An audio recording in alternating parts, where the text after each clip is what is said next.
Welcome back to the Good, the Bad and the Ugly podcast with me, Tony Murrell, proudly sponsored by Super Resin. This week's special guest is a man known to millions for his role on Coronation Street, but there's far more to him than Jim McDonald. Charlie Lawson joins us for an honest, no-holds-barred conversation about fame, freedom of speech, mental health, and the cost of speaking your truth in the world of acting.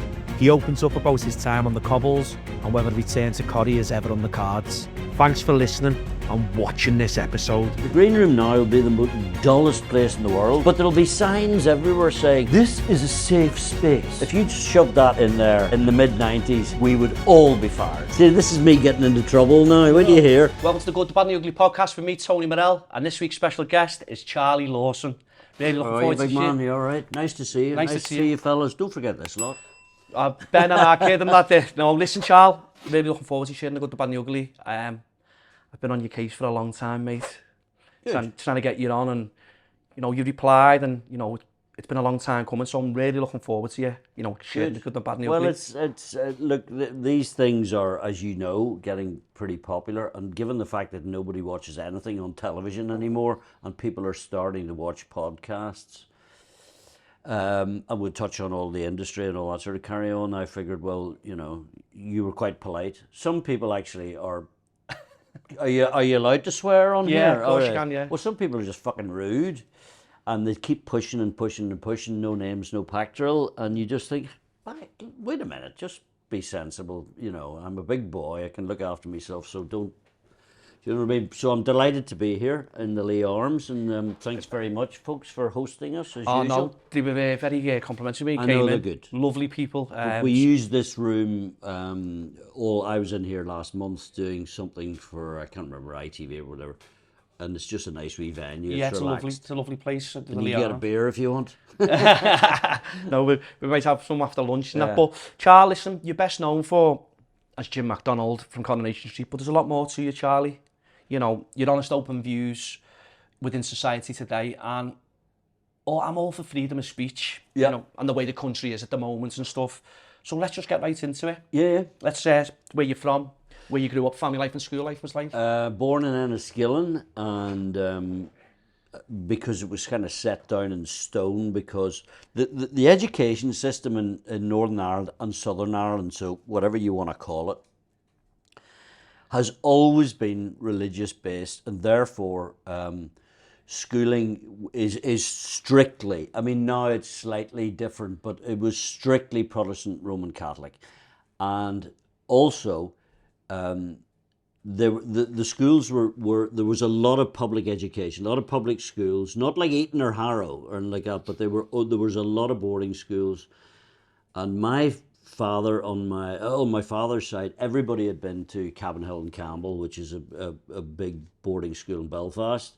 So when I was conceived, my mum had no choice. I was set in stone that I was going there. So at the ridiculously fucking silly age of 6.5, I was at boarding school in Belfast. So I went from Enniskillen to Belfast, and that was it until I was sort of 18. What was school like? Extremely tough. And the first when you get beaten in the first week you're there, at 6.5 or just under 7, it's a bit of a shock.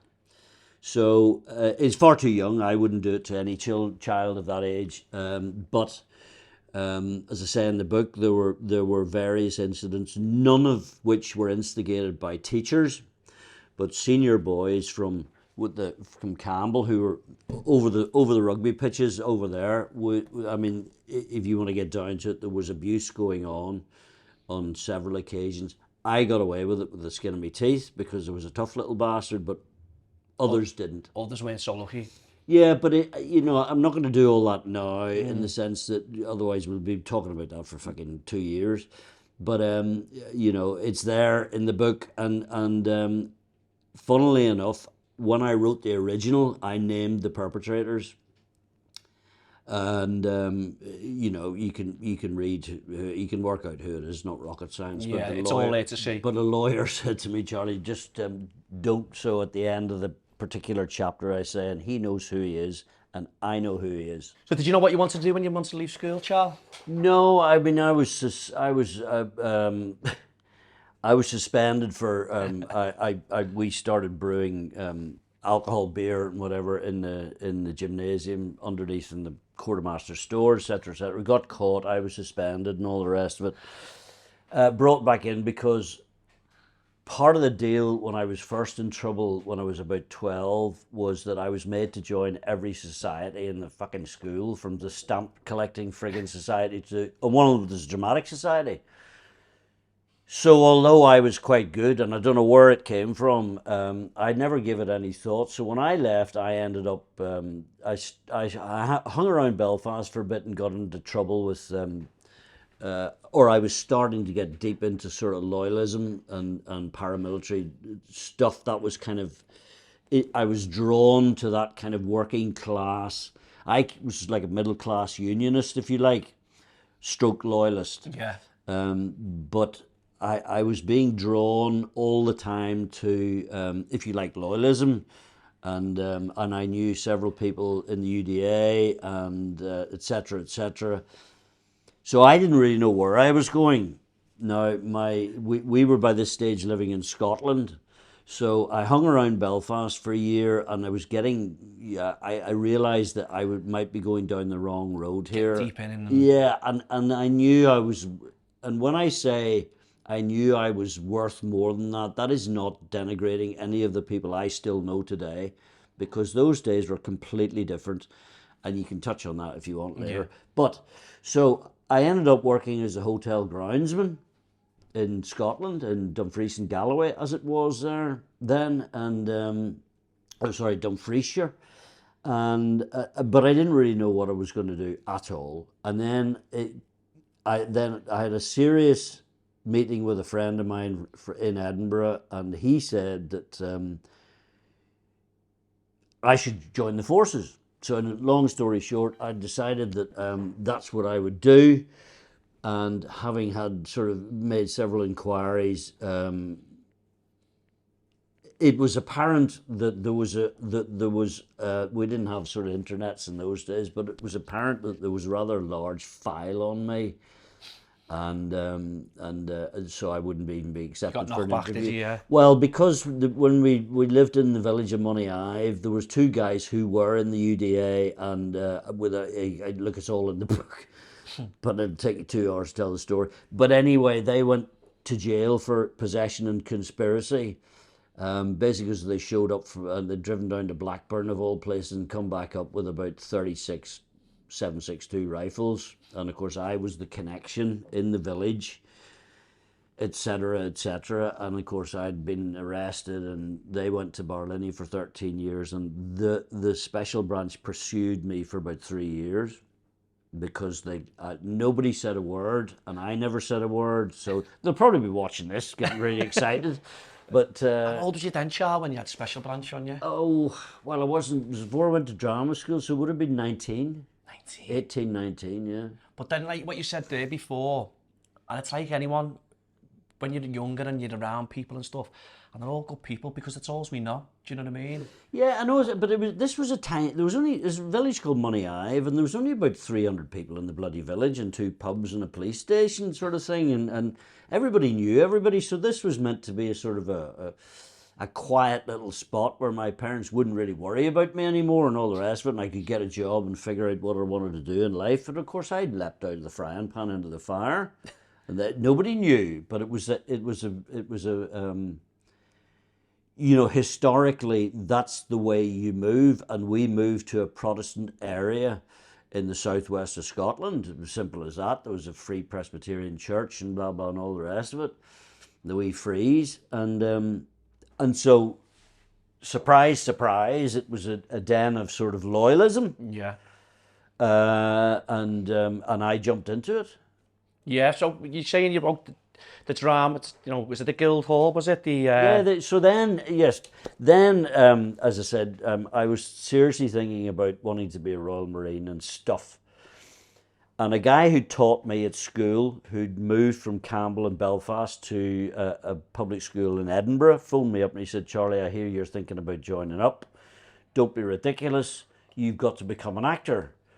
And so I kind of listened to Robert, and the next thing I know, I can't recall, but I think he definitely sent me a list of drama schools. And I got all the brochures, hadn't a clue what I was doing. Not a fucking idea what I was doing. And he sent me the train fare, I think. So I went down, I auditioned for about 5 drama schools, got into 2, I think, and accepted Guildhall. And the rest is history. But from there, with the drama and stuff like that, did you just take to it, like look towards it, was it? Well, there is something in me, and I don't, God knows where it's from, and God bless him upstairs, whoever is sort of giving me this talent, but I don't know where it came from. I mean, I was always a mimic at school. I could take off any accent just like that, which got me into endless trouble. But he just saw something which I didn't know was there, and lo and behold, I think a lot of it was to do, actually, the reason why I got accepted in 3 schools, I think it was because there weren't many Northern Irish. Dunbar wasn't around, Nesbitt hadn't been, well, he hadn't been born, but you know what I mean? But there was Stephen Ray, and that was about the only Northern Irish actor there was. So I rocked up and started doing, in fact, at the Guildhall audition, I did a Shakespeare piece and a modern piece, and not in my native tongue. So I was doing all this fucking bollocks, going in doing all that fucking stuff and all that. So I was like one of the other fucking guys, because they was all fucking like this. And then they asked me to do, have you got another piece? So I said, yeah. And I made up my 3rd piece. Just like fucking this and fucking that and all that, really fucking Belfast. And they just fell off their stools. And they said, so, hang on, you're from Belfast? And I said, I am indeed, sorry, but just trying to get in here. And there's not many people like me, so that's why I was doing all these fucking bollocks. So that was me, I was straight in. And they loved you? Yeah, because I'd had the balls to do it. Yeah. And it stood me in great stead over the next few years. I got my equity card in the first year, which was unheard of. So the principal of Guildhall sort of said, all right, dear, away you go, you're a professional actor, go and do it. So I started doing all these fucking bollocks again, because you couldn't get through the door if you were Northern Irish. But if you did it right and then opened your gob, they were so surprised you got every fucking job. They wanted a piece of you then, yeah? Yeah, because you had the bollocks to do it. I remember a few years later, Carla Lane, I went up for the part of Joey, for Christ's sake. And I'm not going to do it in front of you guys. But and honest to God, I bullshitted for 10 minutes in the interview room, and Carla was there, Carla Lane, God rest her, and Robin Nash, the producer and the director, and it had gone all right. But at the end, I stood up and I said, well, thanks very much for seeing me, Carla. I wish you all the best. I love your fucking stuff. And she said, sorry? And made me sit down again, and she said, I'm going to write a part in Bread for you in every series, because you've had the balls to come in and do that. So it all stood me in good stead that you had the courage to go in and bullshit. Do you know what I mean? And there was Pete Howitt and Vic Maguire and all the rest of it. They were all standing out. I didn't really know them, and then of course we became great friends. That's unbelievable. And obviously everyone knows you for, you went on and done other things, but stepping into the UK's most iconic soaps, Coronation Street. What was it like when you got that opportunity? What was the process? Well, the process was they were looking, 1987, they came for me first. And I was in Canada at the Royal Alex Theatre in Canada with the English Shakespeare Company.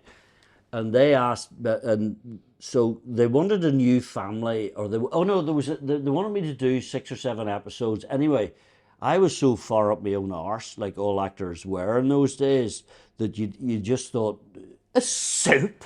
You know what I mean? So I said, no, I wasn't interested. Did you knock it back at first, did you? Yeah. And that was to kidnap Deirdre, I believe, or something, as I recall. Anyway, about a year or so later, I'd come back from a world tour with the English Shakespeare Company, and I was at the Old Vic in London, and they came to me and asked me, they said they wanted to meet me and all this sort of carry on. Now, we were about to finish Henry IV Part 1, Part 2 and Henry V at the Old Vic, and we were about to finish. So we were starting as actors, putting feelers out. Our agents were starting going, because the greatest thing in our business is to go from one job to the next.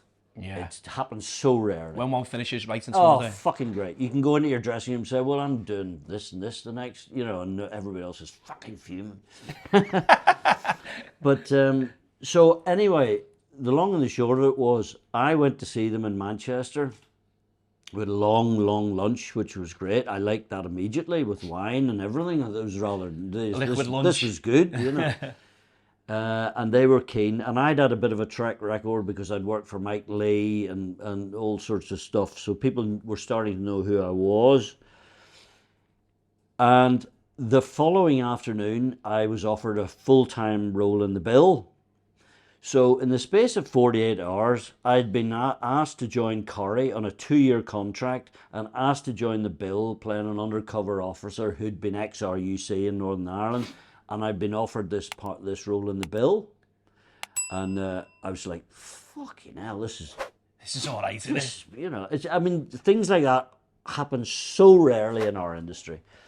And my agent was over the moon. Of course he was, because he's going to be rich for a year. But no, so we had a lengthy lunch, and we discussed the figures, and then Barry went back to the bill and went back to Corrie, and they negotiated. The wages were going like this. Corrie came up with more money, and although I can't honestly remember what swang it for me, but I should imagine it was the money and the expenses. Yeah. Because I was resident in London, so I wouldn't have been getting any expenses for the bill. But if I went to Manchester, I was going to be getting a fucking brown envelope with 3,500 fucking quid in it on my bed, hotel bed, you know what I mean? Yeah. So that was my beer money and everything else paid for. So anyway, I think that was what swung it. So that was me up to Manchester. And in the baptism of fire of meeting some really, really odd, famousy people. But you know what? I bet you didn't expect to become such a long-standing character in Corrie, did you? Know what I mean? Well, they offered Beverly and I a 2-year contract, which was unheard of, and it really pissed off the rest of the cast because they were just on yearly contracts, and lo and behold, this mad Irish person turned up. And Beverly and on a 2-year contract. Of course, we didn't think anything of it, so people would talk to you in the green room and say, so how many episodes are you doing? And we said, well, we're here for 2 years, so you better get used to us, Yeah, a few people's feathers ruffled. Oh, God, yeah. And I mean, the famous was Brian Mosley, who played Alf Roberts. He couldn't stand the fact that we got a 2-year contract. And indeed, Brian and I fell out. But latterly, as proper grown men do, we shook hands and I used to visit him in hospital, and we became very firm friends. But initially, we were treated with the utmost suspicion because everybody else, Barbara Knox and blah blah blah and Julie Goodyear, they were only on a year's contract. You know what I mean? We just walked in, we were on 2. You just rocked up in there. I know, with 2 stroppy little kids. You know what I mean? And annoyed everybody. We didn't really mean to, but you know what I mean? We rubbed them up the wrong way for a bit. What was the first day like on set on Corrie? What was that like? Extremely weird. Because I sat down, I went into the green room where the actors congregate, and I sat down in the chair, and Brian Mosley said to me, "You can't sit there, Charlie, that's Julie Goodyear's chair." And I said, "It's what?" "It's Julie's chair, don't sit there." And I said, "Well, has it got a fucking name on it or something?" And so that sort of put us off in the wrong direction. So, but you met these people who Bev knew, and she would give me a hug and take me in the corner and say, "That's fucking so-and-so," She'd tell And you I hadn't a clue who, honest to God, no reason of being a Shakespearean, blah, blah, blah, none of that. I just never watched Corrie. I had no idea who anybody was. And I didn't buy newspapers in those days, so I didn't see who was in the front. I mean, I kind of knew because Julie was on you couldn't avoid her in Great Britain, you know what I mean? God bless her. But it was it wasn't even a baptism of fire. It was actually a weird experience because 2 days in, we had the producer's run for the 3 episodes, which is everybody walks around the sets and the camera crew come in. Everybody from the whole comes in, just watches what they're going to shoot and all the rest of it. Well, when Coronation Street did it, it became a competition about fashion and nonsense. And the first first time we did the producers' run, they all turned up in evening dresses and fucking fur coats and everything. It was unbelievable. Bevel and I just sat there and said, what is going on? It was very weird. And so you were walking into a world of complete and utter fame with between 16 and 22 million people watched it. It's only about 3 now.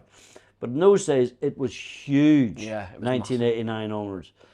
And of course, the whole can of worms then opens up and the press are all over you. Because in those days, the press ruled the roost. There was no Levinson report or anything like that. They were scumbags, the bloody lot of them. And I know them all, for God's sake. So if you're all out there, you know up your arse. But I'm friends. I'm friends with most of them now. Yeah, but at that time, though, Charles, you know, you're doing a job. You're going out to millions of viewers. And then when you're seeing stuff put in the media, in the press, and you think to yourself, you know, you're wrong doing that, you know what I mean? They were, the press office, Alison and Janice, I remember them saying, if you've got any skeletons, Charlie, and I said, oh, fuck, dozens, yeah. He said, well, they're all going to come out, and they did, but they were ruthless, and they literally ruled media, television, everything, the press ruled. And, the Sun, Sunday People hadn't even been invented by then, but the Sun and the Mirror were ruthless. Yeah. And they pursued me endlessly because of sort of... but my crimes were sort of... and it's all documented, for God's sake. My crimes were drink and drugs. So there was no sort of affairs as such.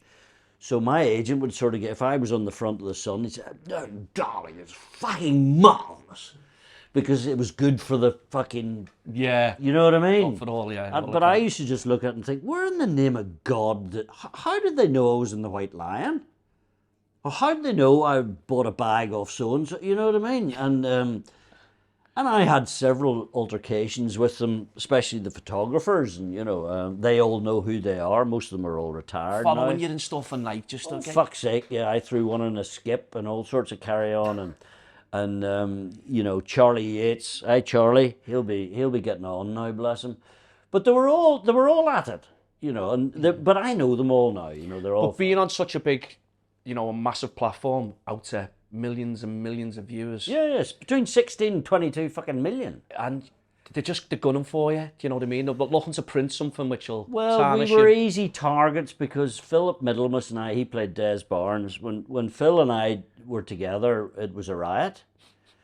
But we never did anything bad. There was no kind of, the scraps were the scraps or whatever. But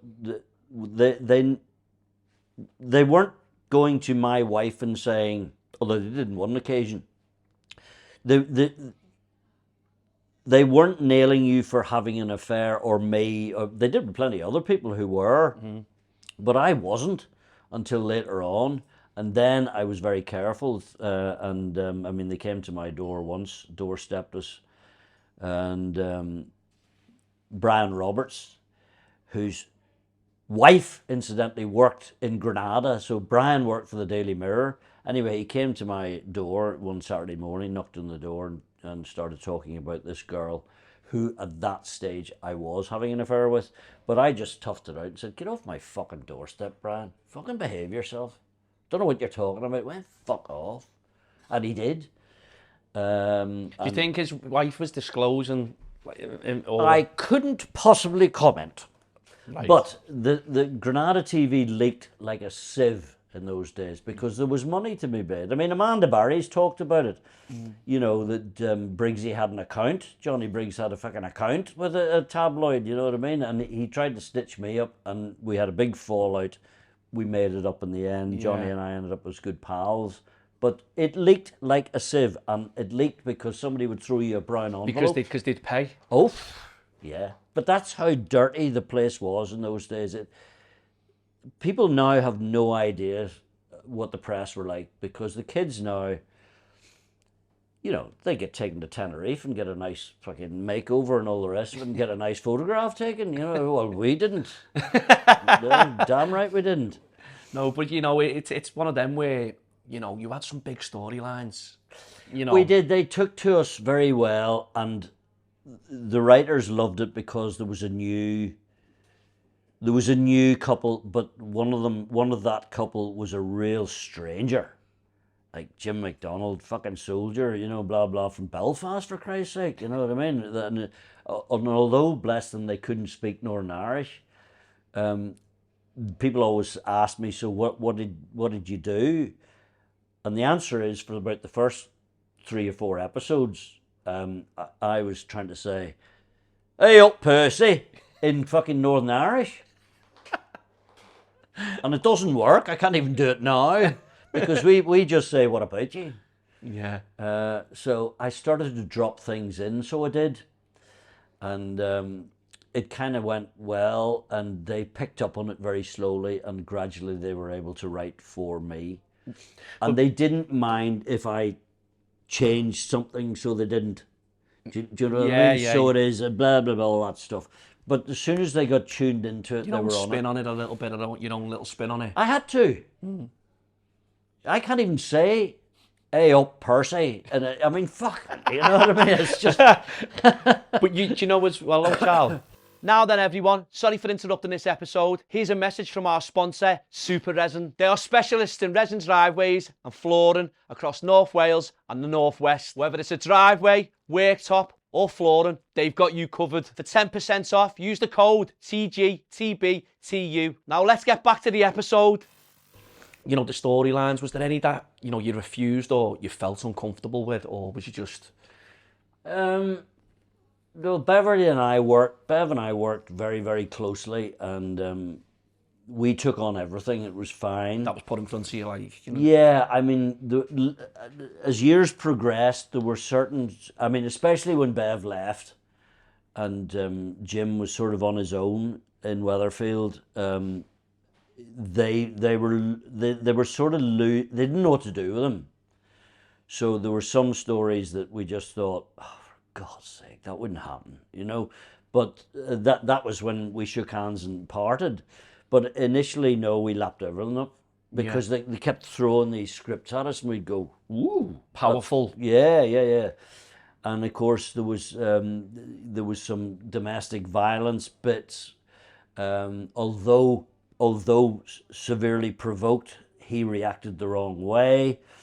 So we had some great storylines, and every month we got another one, and it just came on and on and on. And then when Bev left, that was when it became tricky, and I hung on, I think, for a year. And in the end, it was time. I actually said to the producer, I said, if I stay here, you're going to kill the character off, because it's a great storyline to bring Bev back and the 2 boys. It'll be a great storyline for them, but that's what will happen. And anyway, we had a long conversation and a glass of gin or whatever it was upstairs on the 6th floor. And in the end, we shook hands, and Jim remained alive, but left. And consequently, I've been back about, I think it's 7 or 8 times. I believe I'm the most returned character played by the same actor in soap history or something stupid. Yeah. I mean, I just come back just every 18 months. Just slipping it over sort of quick pints and... Well, always a good storyline, always came back. Yeah. And even when the character went to prison, they would build a set and they'd film some scenes in prison just so the character was still going. I used to be back. I mean, now I've not been back since 2019, so that's the longest. 6 years, yeah. But and then the obvious question, where would you put him? I mean, if you said, and don't take offense for fuck's sake, just being honest, if you said LGBTQWXYZ to Jim McDonald, you know what the reaction would be.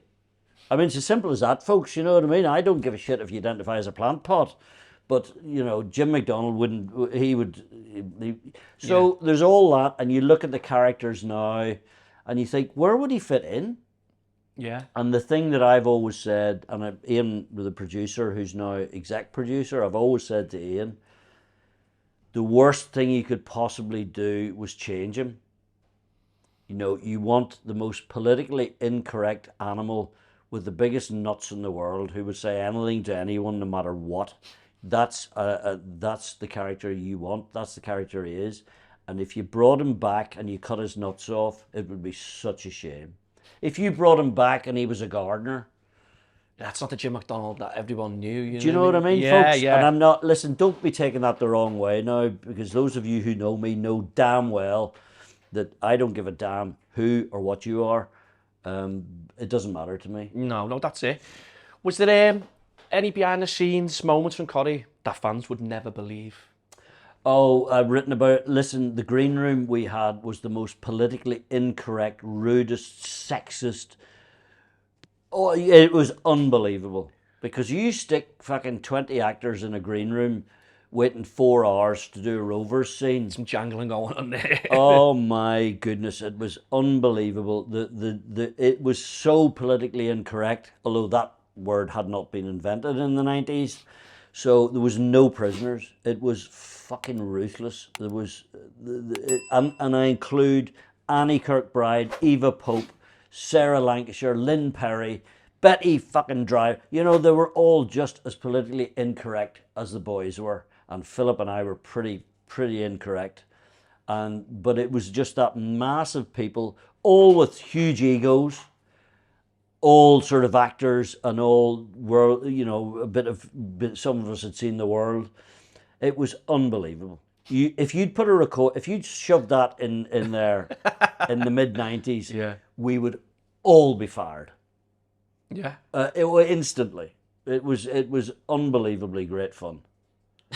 But that, like you say there, you know, back then and to what it is now, you know, you can't have that. But you can't say anything now. No, I mean, you know, somebody will pick holes in this podcast, and they'll say, and then somebody will tweet and say, "You said LGBT," and somebody will do that, and I'll have to say, "Listen, pal, wise up. Come and have a pint with me, and you'll find I'm not anti fucking anything." But you can't do it now. You see, the green room now will be the most dullest place in the world, but there'll be signs everywhere saying, "This is a safe space." Do you know what I mean? Yeah. Well, when I played John Rebus in the world premiere in, I don't know, you'll Google it, 2020 or something. Anyway, I remember in rehearsals, and this was when all this political correct bollocks was appearing. And it was 106 pages of Rebus, and I was in 105 of them or something, you know what I mean? So, blah, blah, blah. And I remember doing rehearsals, and you forget your lines, and you go, "Oh, you stupid Belfast twat." I used to get really annoyed with myself. Anyway, one day, the director, and he knows who he fucking is. Anyway, he stopped the rehearsals and said, "No, Charlie, you can't say that. This is a safe space." And I said, "Is what?" "It's a safe space." I said, "For fuck's sake. I'm cross myself. I'm not sure." I said, "Are you offended, girls?" No, dude, carry on, Charlie, we understand. But that's what it was like. You step on And that's what it's like, because it's got to be a safe space. It's crazy. It's fucking ludicrous. Would you, like we just spoke on there, No. would you return to the cobbles, or is that chapter closed now? I would look at the script, and I'd look at the storyline, and I would talk to the producer, Kate, and I would say, "Listen, where's this going?" And if I felt it was a good storyline and I could make it his as he was, then I'd bite their arm off. However, as I say, don't bring him back as a gardener. Bring him back from Australia. I mean, you know, we did that last storyline, which I have to say, they had to condense it down to 2 months because I'd agreed to do Rebus, and it should have been a year-long story. So they had to do all this, and it spoilt it. But yeah, I would think about it, because I wouldn't want to go back and have him with his nuts cut off. He'd have to go back. I mean, I suspect what will happen is he'll go back and die if the truth be known, because that's a good storyline to bring the McDonalds back into the street for a few months. And I know Ian, the ex-producer, there was a plan several years ago for him to be killed. And Ian said no. So he's not dead. He's in Australia with a younger woman, and who knows? You don't take that invite if it came. Obviously, look at the script and that. I mean, look, they're wise enough. Kate is wise enough to know that why would you bring him back with his nuts cut off? There'd be no point. Yeah. But I suspect that, I hope they don't do a Bruce Jones on me, you know, which I thought was very, very rude and unprofessional. You know, Bruce was played Les Battersby, and he got a message from the Sunday People or something saying, "You're dead. Your character's dead," which I thought was very, very, very ill-judged, to say the least, and it was absolutely fucking rude. Considering, you know... Considering his 10 years and what he'd contributed, you at least have... But that will have been an error in the office. Somebody will have forgotten to do something upstairs, and consequently he had every right to be cross, because it was just fucking... Finding out from you the don't media. treat... Yeah. You don't treat people like that if they've given 10 years of their lives or whatever. So I would hope that doesn't happen. But yeah, I mean, I'd go back. Definitely. Yeah, I mean, you know, because I don't think they would mess the character up. Well, this is it, innit? You know, and you know what? You know, from Corrie, your career outside of Corrie, where did it go from? Well, when I knew I was leaving, then that's what you pay a Premier League agent for. Barry went straight onto, you know, the what's happening out there. And in those days, as I say, between 16, 22 million people watched it. There were no political rules. There were no whatever. Television was through the roof. You know, shows were getting 50 bread, and all these shows were getting, you know, so much viewership. We'd only discovered these fucking Vietnam phones. You know what I mean? It was just a different world. So, as I recall, I went straight into a movie. I went straight into work, because it was still those days where you were an asset. If you were in Corrie, people would switch on. If you were in that program, they'd turn on and watch it. Well, it's 23 million people watching it. Yeah. You know, you're going to be hot property, aren't you? You know what I I mean? and if you could do your job well, and I mean, I did loads. There was Northern Ireland was very popular in the day, so. You know, there was a lot of stuff going on, and but I went straight into work and didn't stop for about 5 years, and I was in the West End doing art and all sorts of carry on. So very, very lucky. But and that was down. Don't get me wrong, that's down to the fact that I'm shit hot, but also the fact that I was valuable property. Yeah. There's no doubt about that. And in those days, if people left and they'd been on Corrie for a few years, they were snapped up because it put bums on seats. You know. Exactly, yeah. The amount of people that were watching that at that time, you know. Extraordinary. You know, what was you most proud of after leaving Corrie? Was the one particular... After? Yeah. I've been proud of every single thing I've done. And I can't think offhand. I mean, I've done some things where I've fallen out with a director or whatever over a certain scene or whatever, but everything I've done I've been proud of. Yeah. You know, because I have turned down stuff that I knew was going to be shite. Because a lot of the stuff they write about Northern Ireland, they don't so much anymore, but years ago it would have a huge Republican bias. And I turned down most of those because it simply wasn't, you know, the truth. You know, I mean, I can't even remember the names of them, but the Royal Court were after me to do loads of stuff in London, and Danny Boyle was the head honcho there. I remember saying to Danny, you know, in the early 2000s, this is crap. I'm not doing this, Danny, for fuck's sake. You know what I mean? And all he was doing was producing great theatre, but it was great theatre to appeal to a certain audience, and it wasn't fucking appealing to me. So I never actually worked at the Royal Court. But also I fell out with Max Stafford Clark, who has since been found out. You know, but actresses have come forward and told the story of what he was like. But, I mean... Who was it, Max? Max Stafford Clark was the artistic director and head of the Royal Court. And I think he was exposed a couple of years ago, or 2 or 3 years ago, to be a bit of a a bit of a sod when it came to actresses. I never liked him anyway when I met him you just years got and that years vibe ago. and stuff. And Yeah, but Danny has gone on to, I think he's been knighted for God's sake or Yeah. something. Danny's a sound boy. He's a great lad. And he was desperate to get me upstairs in the Royal Court to do this sort of, and Dunbar had now appeared on the scene. And we're like brothers, me and Aidy.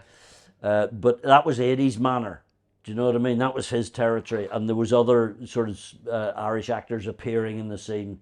And I just didn't fit into that. But that's fine. but that's it though, Charlie. You know, you're open and honest about it, and you know what I want to ask you as well. You know, the man behind the actor, about who you are. You know what I mean? Because what you stand for, I like what you do, and you stand up and you spoke, and you know you speak out to the say sorry, and you're not afraid to. Freedom of speech. Freedom of speech is an essential part, and it's disappearing very, very fast. And I mean, I got into trouble the other day because I put a tweet out about the police ferrying Antifa, or whatever you pronounce it. Just been speaking about it. Just Yeah, been speaking about it before. And I made a tweet about it. I was annoyed, and but I get overwhelming support. But then you get the ones that don't, that will never like you, never have done, or ever will. And they, you know, but they're a small minority. And they're entitled to their opinion, for Christ's sake, that's fine. But you know what we were just discussing before you come about the transporting. Yeah. Right, and this chief constable, I think he's going to resign. Did you hear him? I watched the clip last night, if I'm going to be honest. Yeah. On GB News, I think it was. Yeah. And Blexley and Jeremy Carr were talking about it. And how they can say there was no footage of them transporting them. I know. And it just... Yeah, I mean, look, I remember the police when they were proper guys, you know what I mean? And I had several run-ins with them over the years. But now, I mean, I remember during COVID, these two came to my door because they'd phoned me up or something, and they said, we need to talk to you about being and you not obeying the rules. And I said, are you fucking serious? They said, are you self-isolated? Oh, that's when we'd come back from Mallorca. And this COVID camp, fucking idiots, phoned me up and said, are you self-isolating? And I said, no, I'm not. I'm in Ashton Tires down the road getting my fucking spare tire done. Honest to God. And there was silence on the phone, and you could see them fucking going through their scripts in this warehouse full of hundreds of people on the phone. They sort of said, I said, you all right, darling? I said, I'm not self-isolating. I've no intention of fucking self-isolating at all. I'm going to take Seamus for a walk after this. And then he was, no, you meant to be self-isolating for 2 weeks. I said, well, I'll tell you what, shove that up your arse, darling. Have a nice day, for goodness sake, and just relax. So about a day later, there's a knock on the fucking door, and there's two police officers. And I said, oh, for God's sake, do you want a cup of tea? And one of them made the fatal mistake of saying, and that was it then. It was... I said, listen, I am not fucking going to your rules. I said, if you want to arrest me, I said, come back in 10 minutes. I'll have a photographer from the Mirror here, and we'll all be famous. And they couldn't understand what this fucking person was saying. Do you know what, though, when you say so about they kind COVID, of went, right, it's come to our attention that you're not obeying the COVID rules. And I said, no, I'm not. But you can arrest me if you want. I said, no, you know, and then they just said, right, you must self-isolate. I said, right, cheerio now. COVID, you know, when you speak about Oh, it. man. Do you know, when I look back at some memories on my phone and stuff, and I see when people... And all the sheep went... Queuing up outside the Asda, 2 metres apart, doing all this.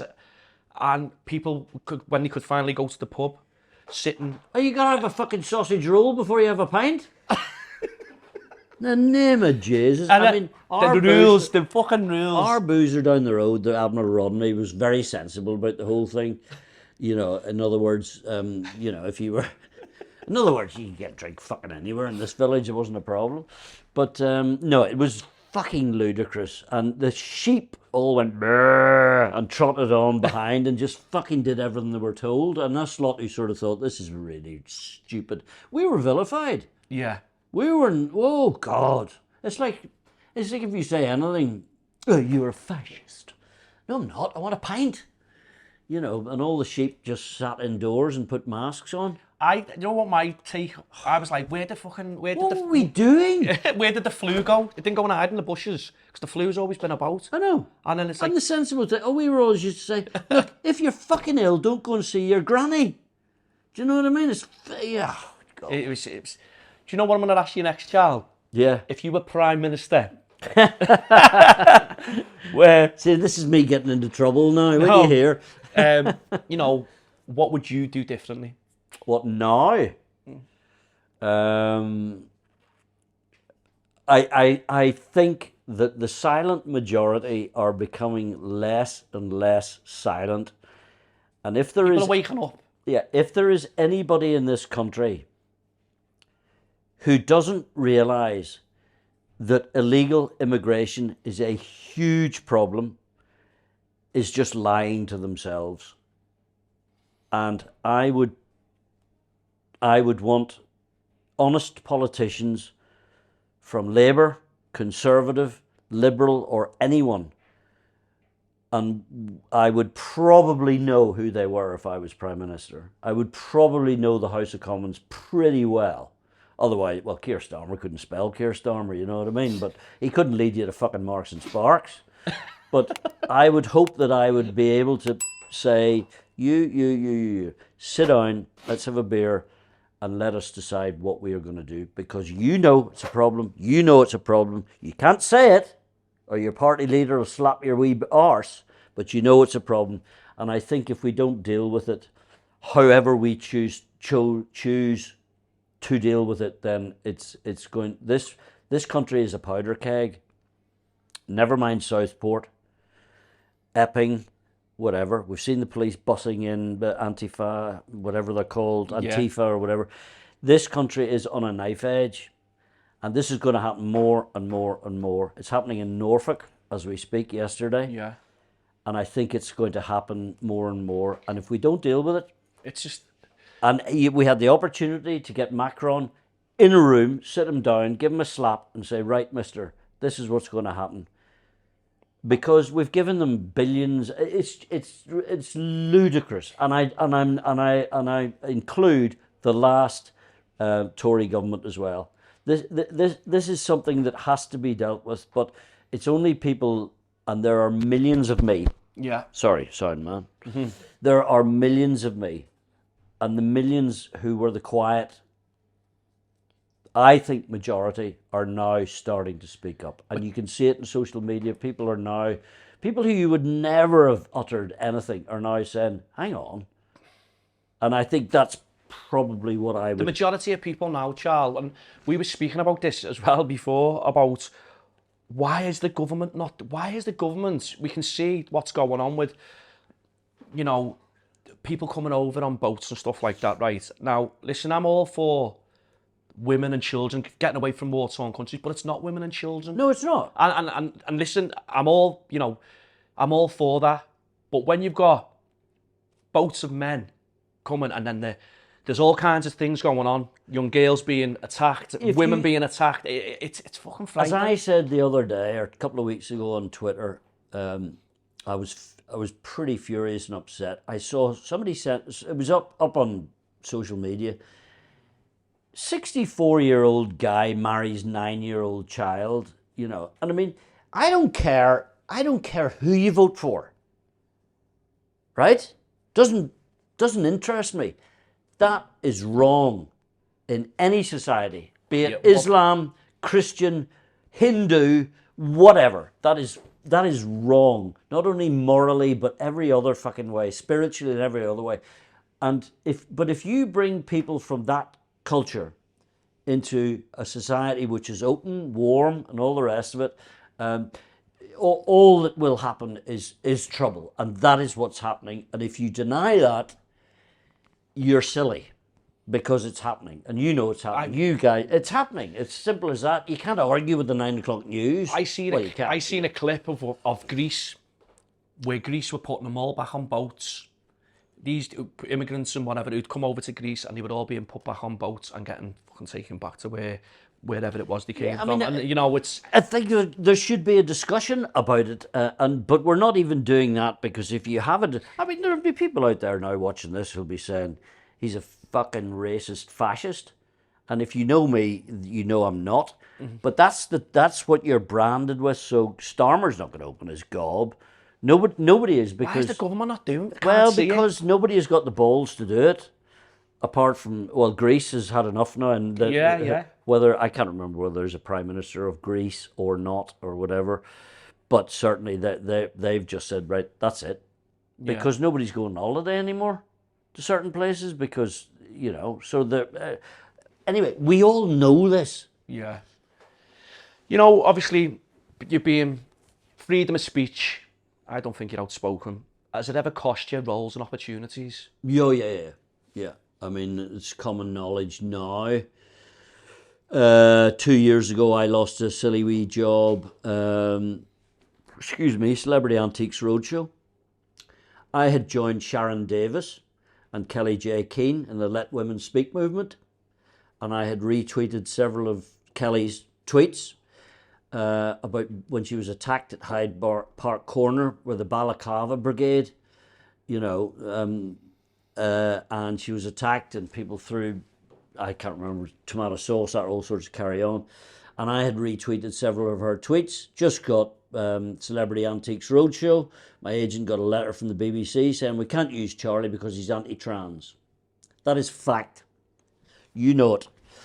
So that's what it's like in my industry. Just for speaking out and supporting. Supporting Sharon Davis and Kelly J. Keane. And anti-trans. I couldn't give a fuck if you identify as a donkey.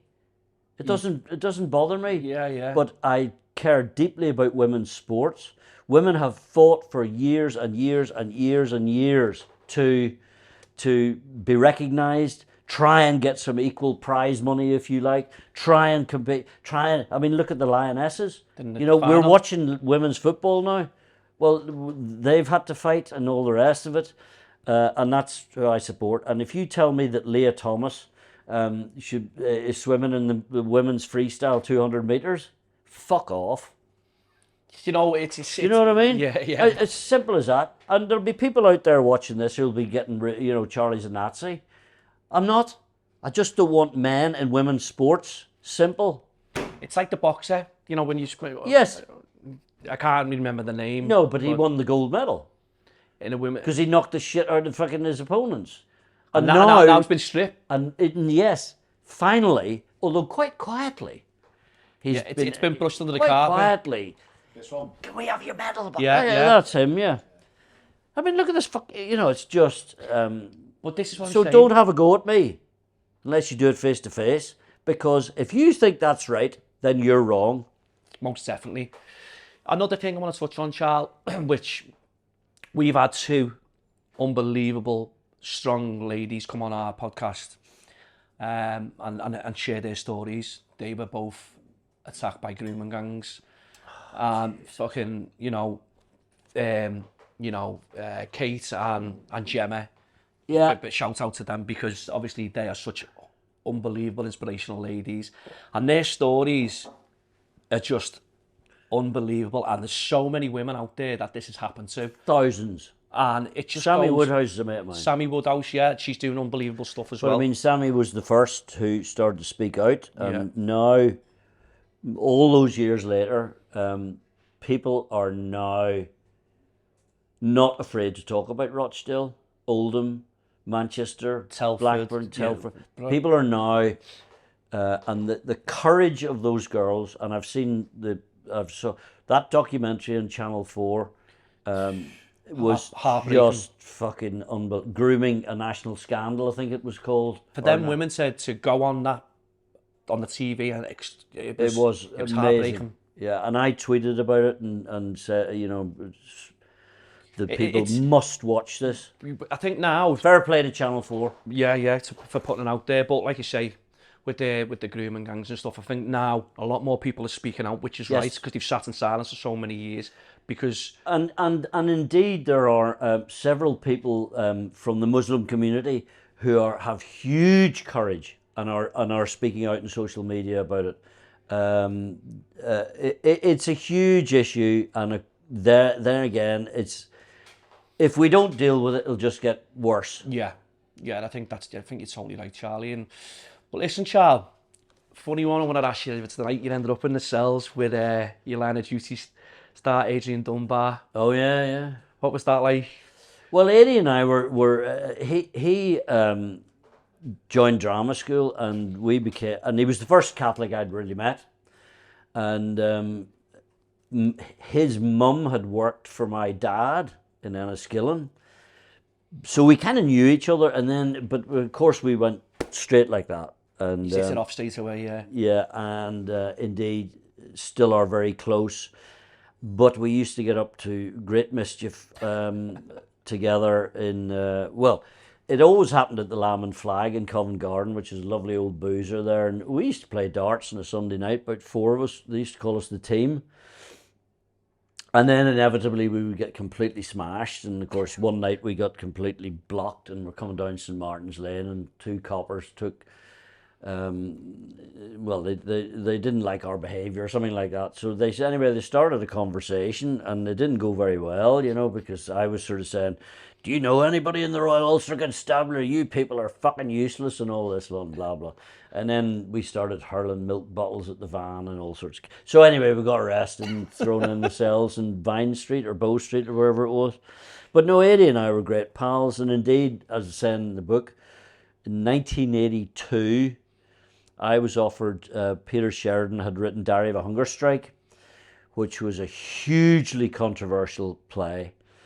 And I was offered to play the role of the Bobby Sands character cellmate. And of course, it threw me into great turmoil because it was a fucking fabulous part. And Hull Truck Theatre Company, which was a real socialist, left-wing, punchy fucking fringe theatre company, were going to do it. And it was going to transfer to London, blah, blah, and all this lot. And I didn't know what to do, so I mean I called Eddie aside, and we spent a couple of hours in the pub, and he persuaded me to do it. He said this will be the most important thing you will do for yourself, but also for your career. And I was saying, well, look, my fucking family won't speak to me, and he said, doesn't matter. So he put me on the right path, and I accepted it, and it was a huge hit. Bollock naked for 2 hours, covered in shite. It was a very, very challenging role, let me tell you. Yeah. If you ever have to get your kit off in public, you'll know about it. Honest to God. Yeah. You get down to your shorts, you're fucking sober. Yeah. So you and Eddie really good mates? Yes, we are. I mean, we live, Eddie's in London, I'm up here, so we don't see each other as often as we should. Mm-hmm. But we keep in contact all the time, and we'll always be very close. Eddie played the part in Line of Duty. But yes, yeah. Ted Hastings. Ted Hastings, yeah. And, he's a brilliant actor, and he's just been doing a musical in the West End, Kiss Me Kate. He's a great singer. A legend. Yeah, he's a lovely. Hiya everyone, sorry to interrupt this episode, but here's a quick one from me. If you're enjoying the podcast and you enjoy what we're doing, you can now buy us a coffee. It's a simple way to keep those stories coming. No subscription, just that one-off bit of support. The link's in the description. Now back to the episode. So, the substation bar, what was all that about? Well, yeah, I mean, that was just extraordinary. We were in a nutshell, we were living in a tower block.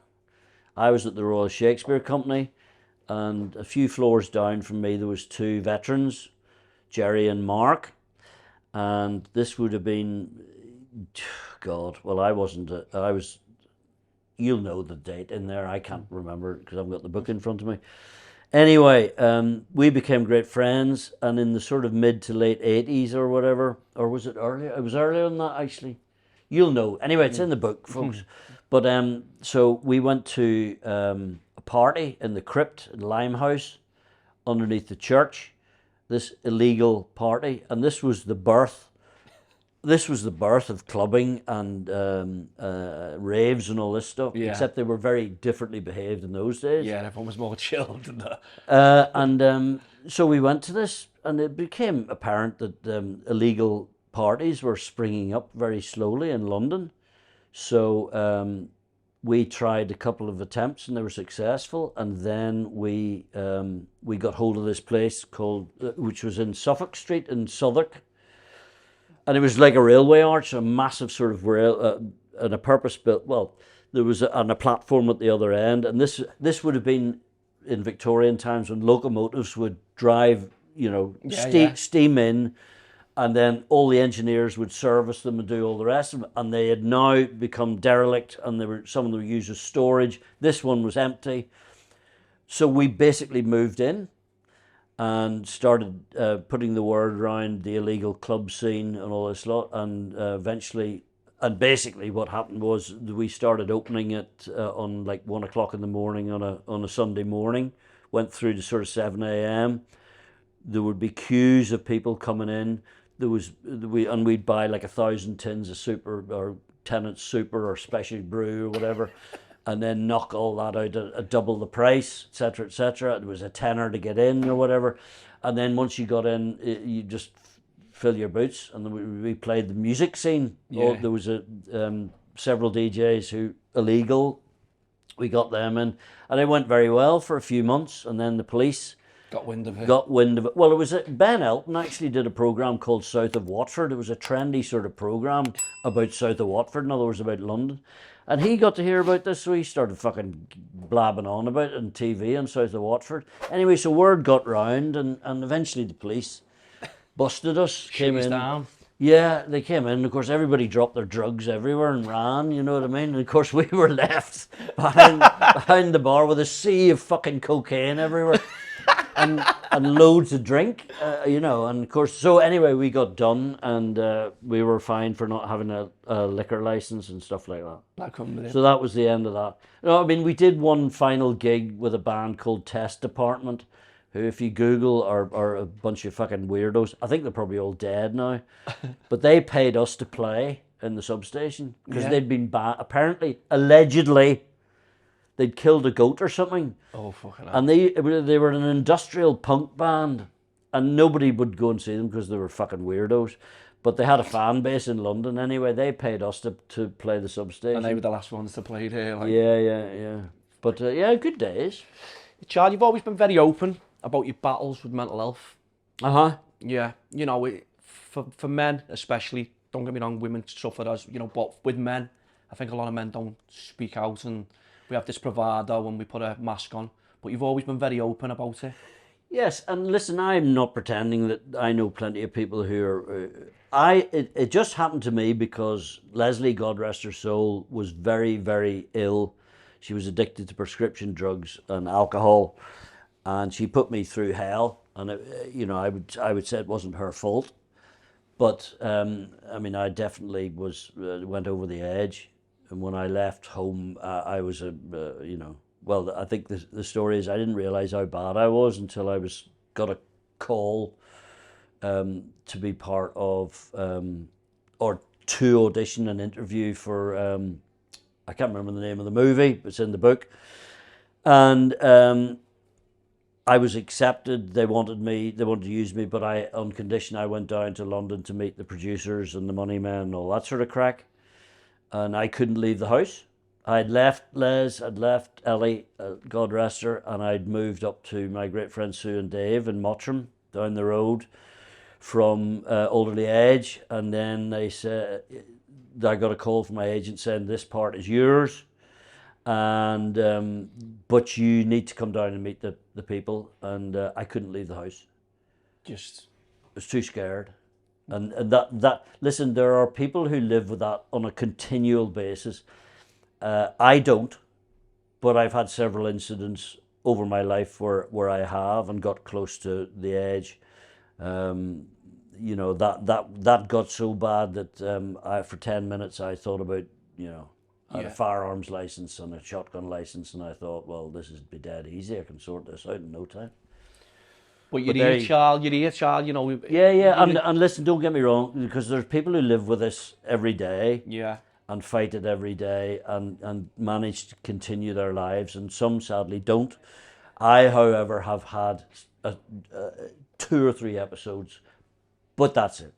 That's it, yeah. But when you do have them episodes, Charles, look, it's scary, and you know, when you're in that moment, and it's not that you want that, you know, that feeling, you're not wanting that, them thoughts or whatever. It's Well, I mean, listen, you know, I don't know whether you know this or not, but I've just come out of hospital about a month ago. I had a riding accident in 2001, and then in 2011, I was offered surgery in my spine. Well, I woke up about 2 months ago, got out of bed, and just went, bosh. Anyway, about a week later, I was at the physiotherapist. I couldn't feel my legs, and blah blah, all the rest of it. And it was.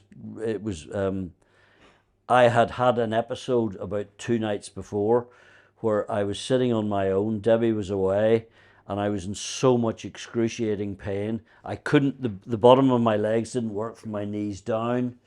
I was in excruciating pain, and I made the mistake of drinking too much, and put on the Fred and Rose West documentary.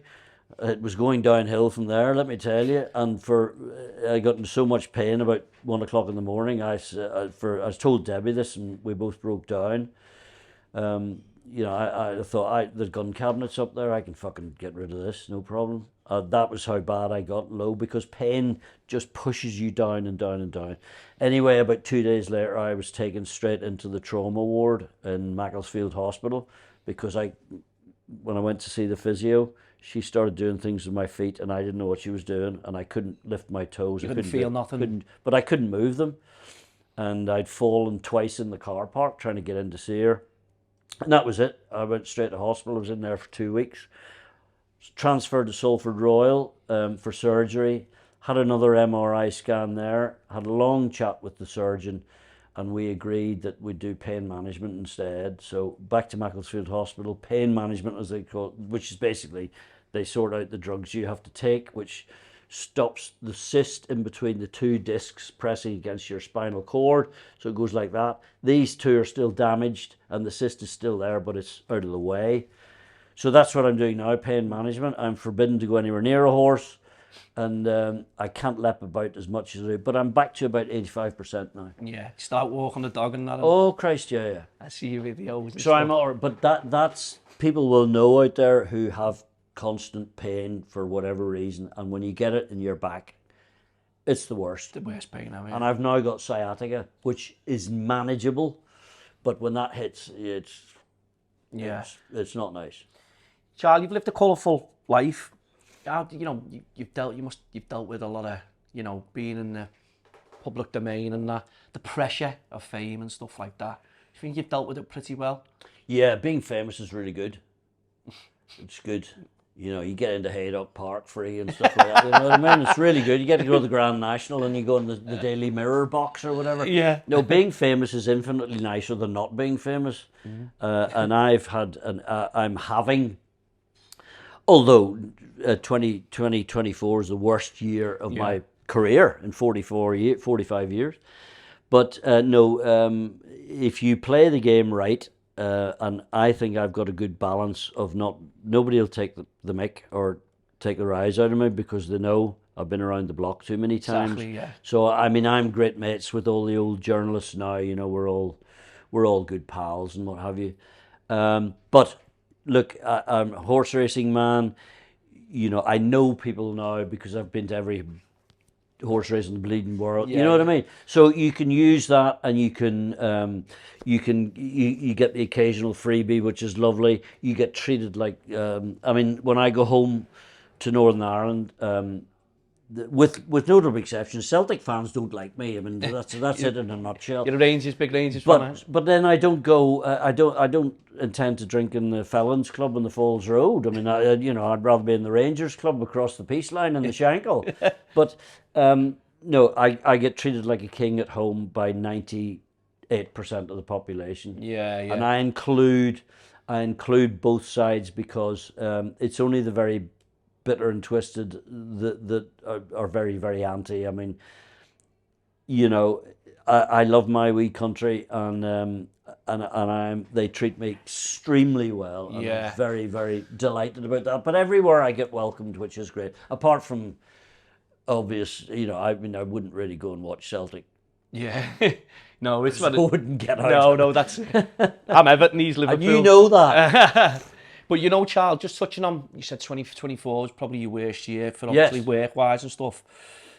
You know, if there's anything out, you know, is there anything that you'd really like to get your teeth into out there, or if anyone comes across this podcast, you know, out there, what would you really like to get your teeth into, Charles? Well, you know what? I've kind of done everything I wanted to do. I'm 65. I know how it works now. As I've said, put the telly on and you will see that the dynamics, if you like, of the productions has completely changed. And there are less and less and less parts for me and my type or whatever. I've no wish to play King Lear.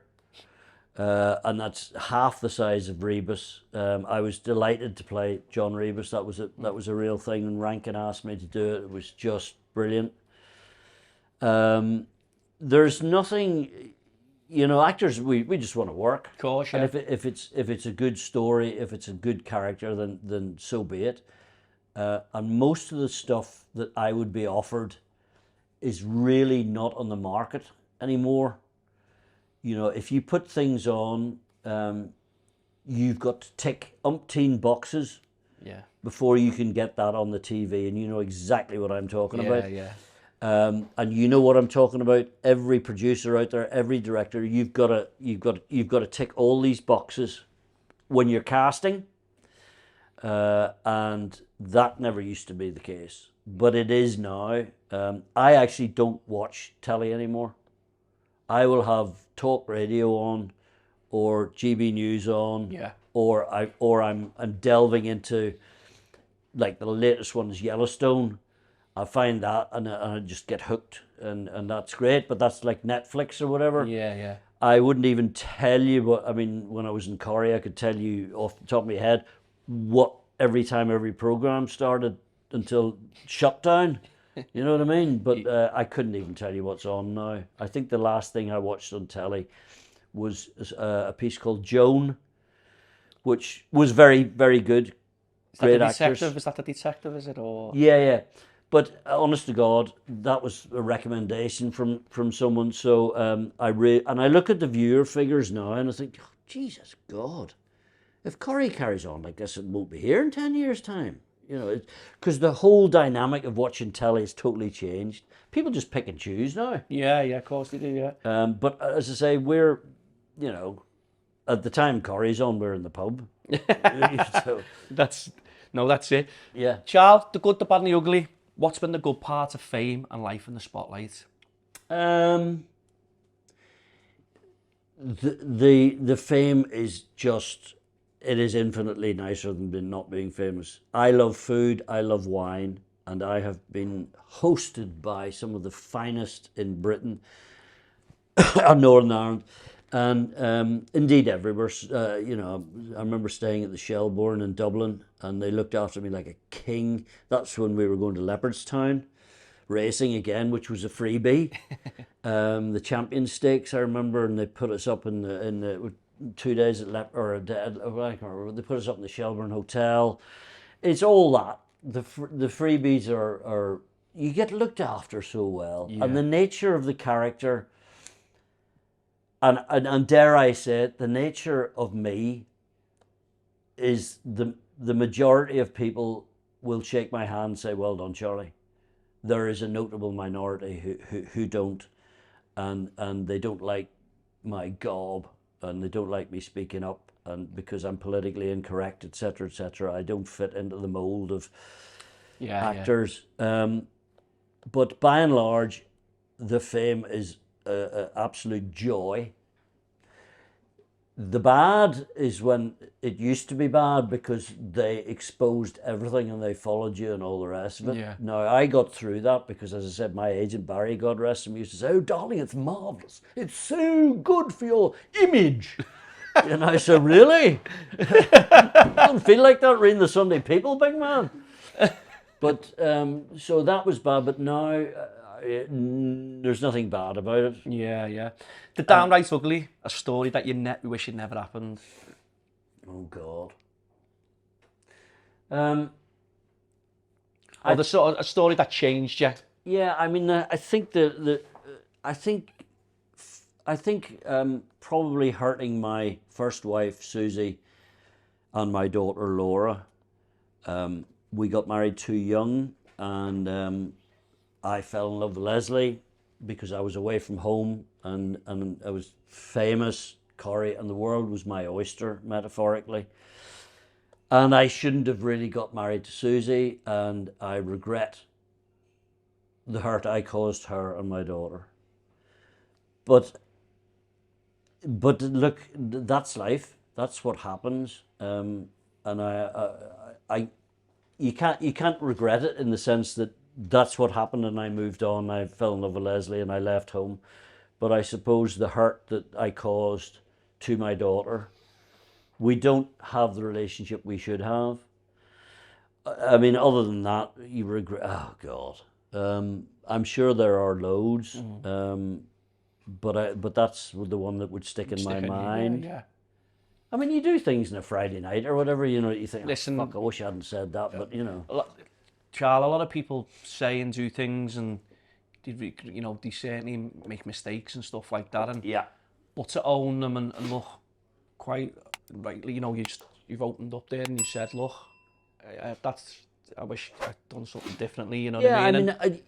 You can't not hurt someone no matter how you do it when you leave. And it's kind of weird because it happened, and you can't change falling in love. It just happens, and it happened, blah blah. But I left my family. Yeah. But look, there's nothing you can do about it. It's gone. Yeah. What advice would you give to a young actor starting out today, Charles? Do you know what? That's a difficult one because I think I live by a code, and I would say this to any young person, any young girl, or any young man.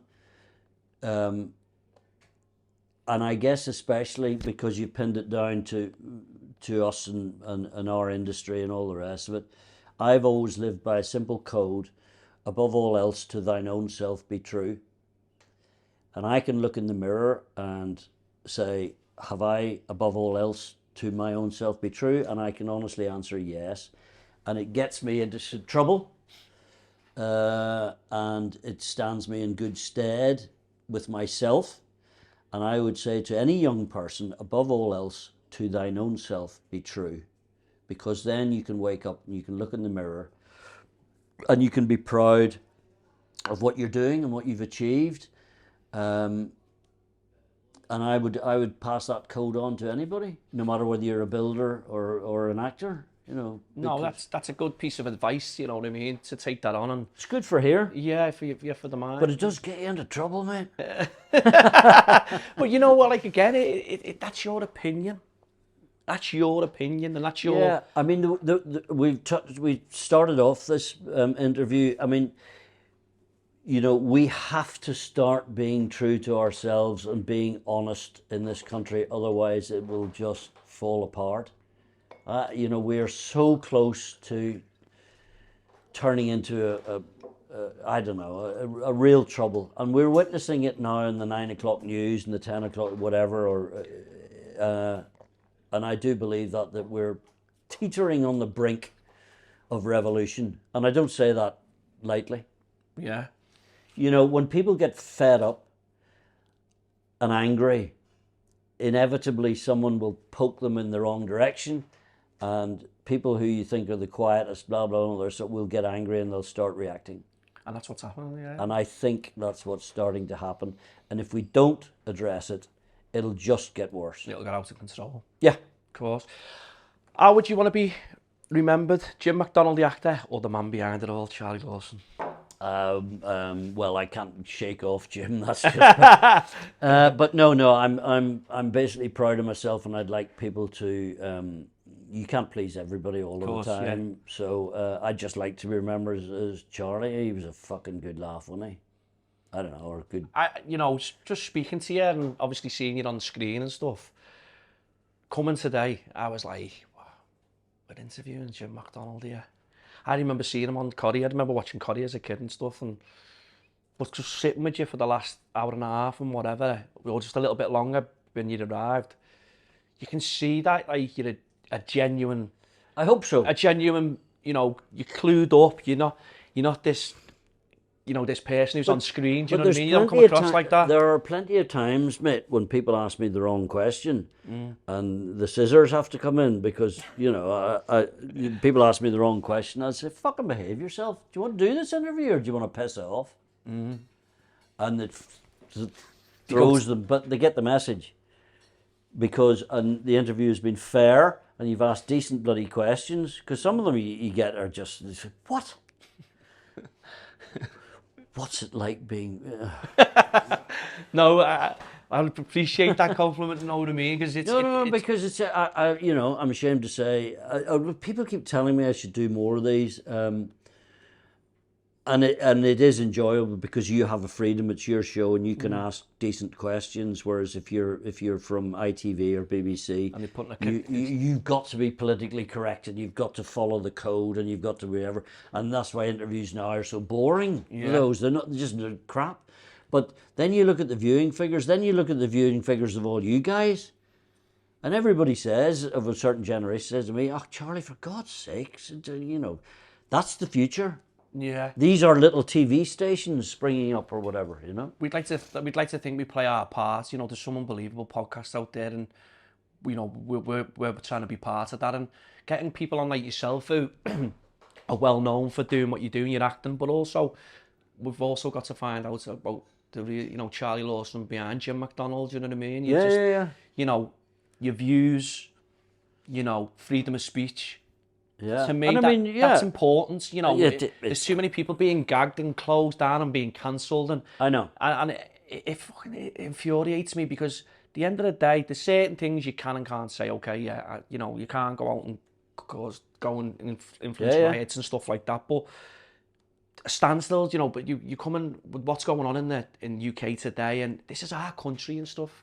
So when you have certain things going on in the country, and we have a view on it, it just gets turned into like, oh, you're far right, or you're doing this and doing that, and everyone is entitled to their own opinion, and that's why I wanted to get you on today. Yeah, but I mean, you know, we're a welcoming, wonderful place, the United Kingdom, but we as people in the United Kingdom are in danger of going downhill, and because we're now feared to say the things that we feel.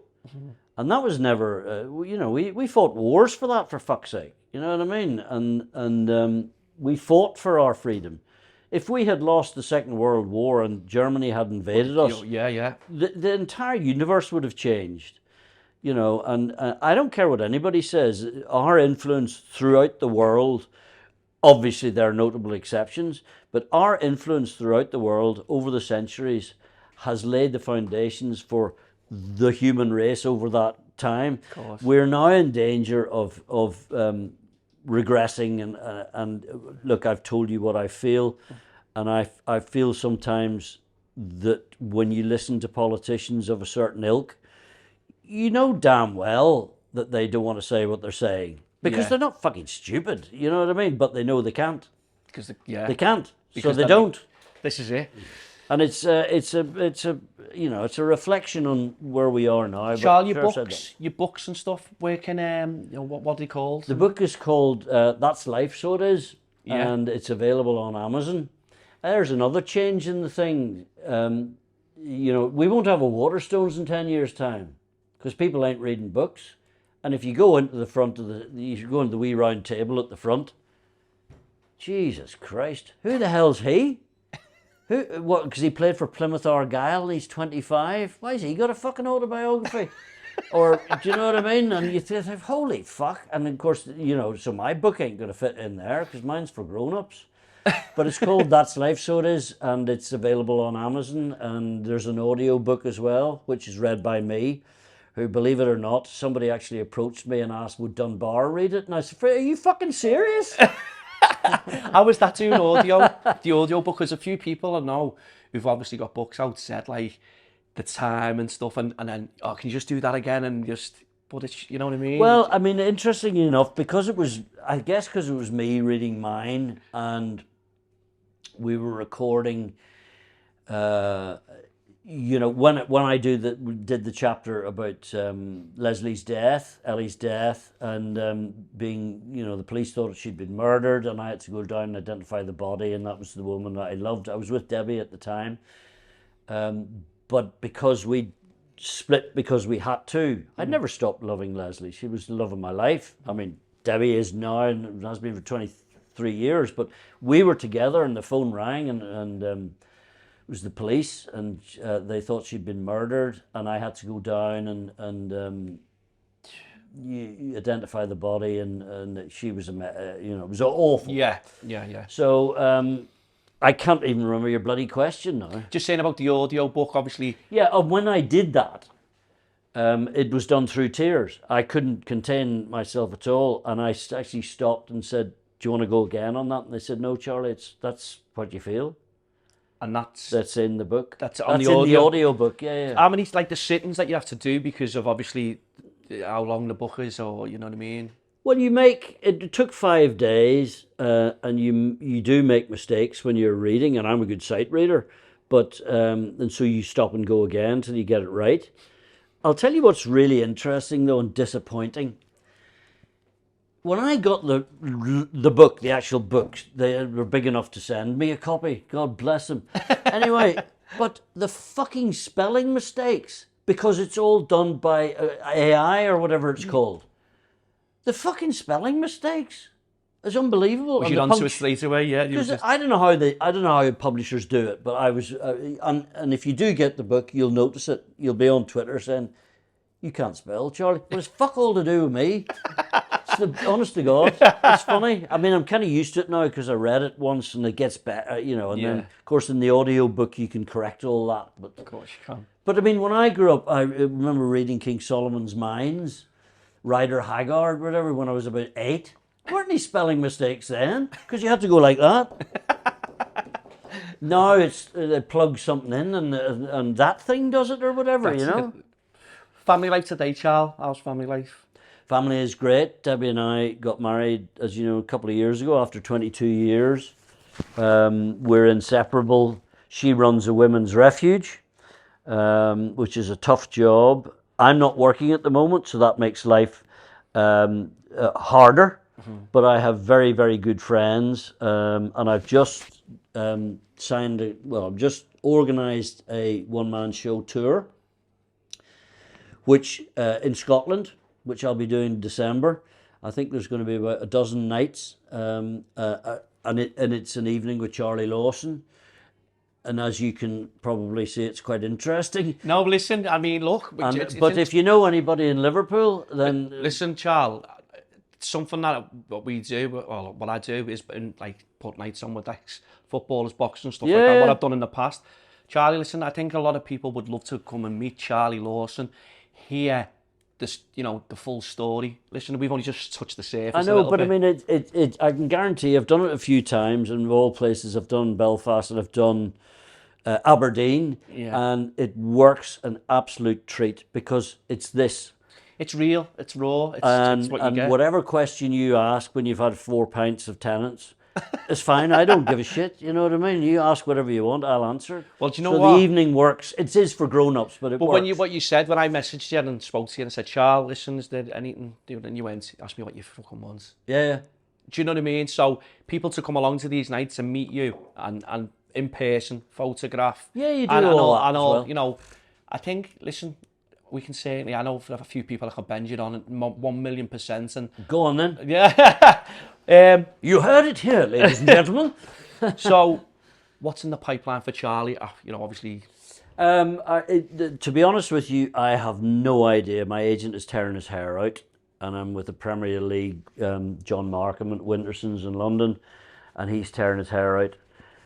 He knows what TV is like now.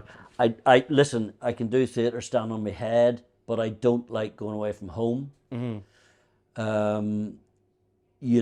I wouldn't do Rebus again because you may or may not know, in 2018, when I was in the middle of the stage in Edinburgh, I had a TIA, a mini stroke. on stage. Yeah, and it was down to exhaustion, and I had the brain scans and all the rest of it. Took 2 shows off and finished the tour. I wouldn't be wild about doing Rebus a part that size again, because I've done it. And although they asked me to continue the following year, I spoke to some friends, and the director, who he knows who he is, we did not get on, and that caused me to have sleepless nights and all the rest of it. And it's all in the bloody book in detail. But so I wouldn't be driven to do something that size again. I've done it. I'm 65 now. Listen, I'm quite happy to play an aging tough guy, and on TV. That's fine. I'm doing it stand on my head. I could phone it in. Do you know what I mean? So, but I am aware that our world has completely changed, and I don't fit in. Listen, to be someone out there, I think a part will be out there for you, Charlie. I'm sure. But I thoroughly enjoy an evening with Charlie Lawson. It's great fun, because any actor who tells you they don't like talking about themselves is a fucking liar. So listen, Charlie, we'll look at something and try and get something sorted for you. But yeah, it'd be great. I just want to say thank you so much for sharing the good, the bad and the ugly. Thank you very much. I've enjoyed it immensely. Thank you, boys.